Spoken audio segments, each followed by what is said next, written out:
Standpoint of using the Scarp Chopper to demonstrate contamination running through a valve and its variability, taking off the retaining valve or bowl.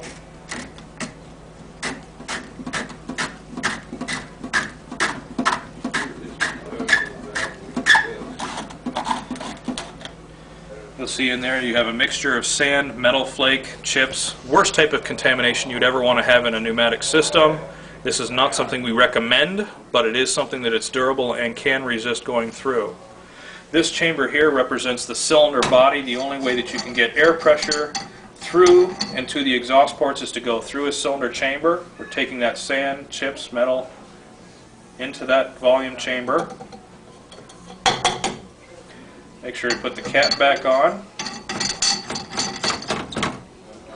Put our retaining bowl back in place.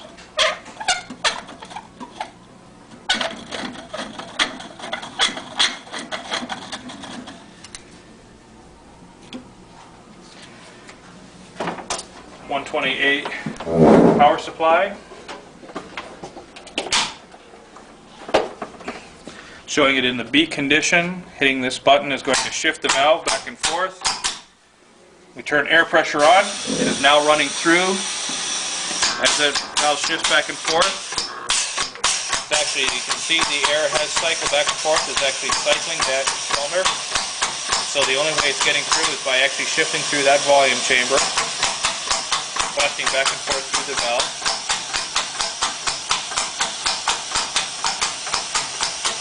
And so just as an example, turn the air supply off. The only way that contamination could have gotten through is through the valve. Disconnect our power again. We'll actually show that it's run through that valve.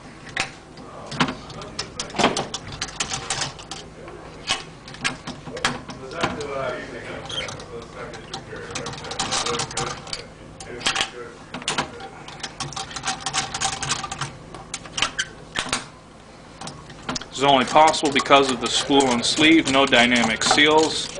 Having a spool and sleeve with the razor sharp edges that will actually chop and remove that contamination. And as you look down through here, you'll see in the cylinder galleries remnants of that sand and contamination.